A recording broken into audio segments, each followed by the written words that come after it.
Welcome back to Fast Money. Wells Fargo Securities putting out its list of top predictions for 2021. So we're going to count down the top three with Chris Harvey, the firm's head of equity strategy. Chris, welcome. Good to see you. Let's start off with number three, and this has to do with Republicans retaining control of the Senate. What does this mean for the markets? So what it means for the market, if the Republicans do retain control of the Senate, typically the returns to the equity market are much better. But more importantly, we have a stable tax regime. And with a stable tax regime, what we expect to see in 2021 is a significant amount of M&A activity and buyback activity. What you have are low funding costs, you have pent-up demand, you have an improving economy, and you have more than $1 trillion additional money on corporate balance sheets. And that's going to burn a hole in people's pockets. So if the Republicans stay in control, expect more M&A, more buybacks in 2021. All right. Prediction number two. This one's puzzling to me, at least. The chart no longer needs to look good. What does that mean? All right, Melissa. For years on end, we were very flippant. We were saying, hey, chart looks good. And what we were saying is momentum strategies are going to work. Stocks that go up will continue to go up. Stocks that go down will continue to go down. And being a contrarian really doesn't work, or it's not going to pay out very well. But now what we're saying is this looks very much like 2003, 2009. When momentum strategies performed exceptionally well going into the recovery, people ran to them as a recession occurred, similar to what happened this year. But as a recovery unfolds, people want to get more exposure, PMs want to get more cyclicality, and what happens is momentum strategies become a contrarian indicator, and what you want to do is you want to invest in the chart looks bad or those broken charts. Things that have performed very well, we think are going to be contraindicators. They're going to be a source of funds. So are the best days of tech over? Did they happen in 2020? I think we've had some very, very good returns to tech. And it's not so much that they're over, but I think in the short term, you need to look elsewhere. You need to get cyclicality in the portfolio. You need to get small caps in the portfolio, financials. And in addition to that, higher COVID beta plays. All right. Prediction number one. This is the interesting one. Tesla becomes the new AOL.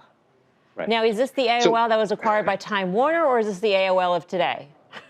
This is the AOL of 1998, December of 1998. And so what we're doing is we're not making a stock call here, but we're saying this is that was a seminal event. This is also a seminal event. And what that marked was the beginning of the end for growth technology, but really growth at any price.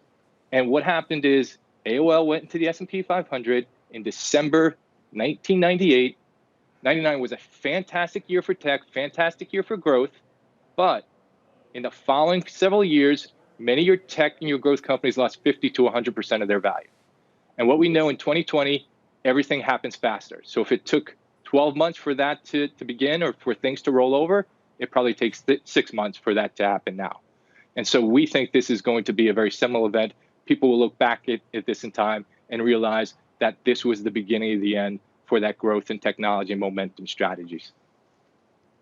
Chris, I have a question for you. I'm trying to reconcile this prediction with the fact that implied volatility, if you're looking at it versus realized volatility on the SPY, it's plus 40%. So it's at a premium. For the NASDAQ, it's plus 70%. Those are really high numbers. The max that we've seen in quite a long time is about 80%. So I'm kind of scratching my head when people are paying up for protection on something like tech. How do you reconcile the fact that they're kind of already on the other side of that trade? So what we've been seeing, and what I would say is we've been seeing the rotation since midsummer, right? And the rotation is going to take a long time. This is going to play out not over weeks and months, but quarters and potentially years. Because if you look at the capitalization of a lot of the tech companies, a lot of the growth companies, it's significant. If you want to get cyclicality on the portfolio, you have to get into mid and smaller cap companies. That's going to take you a while to do that. With regard to realized vol and implied vol, one of the things we keep saying is we think volatility will be elevated for some time. It's not going to go back down to levels that we saw before. Have people got more defensive? We can look at this in a number of different ways. One of the things that we do know, and one of the things that we have seen is short covering has been very, very aggressive over the last several months, and short interest is down significantly, especially in the small cap space. And that's something to take note of. Chris, thank you. Happy holidays. Thank you. Chris Harvey, Wells Fargo. Guy Adami, do you like any of Chris's predictions? You can say no. You can say you like none of them. That's okay too. We said goodbye to him, so it's all right. We could buy the guest, so I'm not going to bring him back. That's just like the cardinal rule of fast money, number one. Number two, I thought AOL was a good thing. Like, I'm still confused over the AOL thing. I mean, that's me. You know I'm a bit of a dinosaur.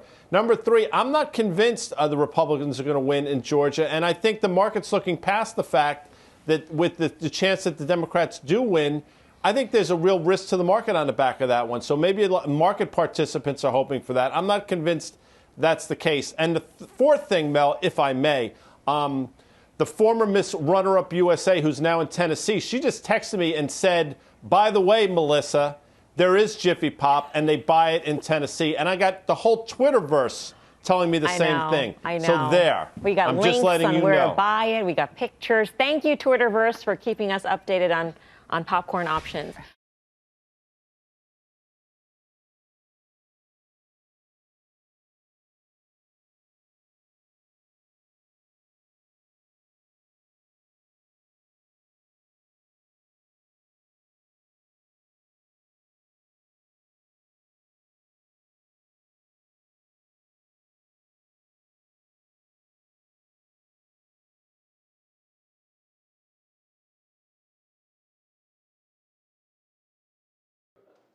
Shepard Smith here. Thanks for watching CNBC on YouTube.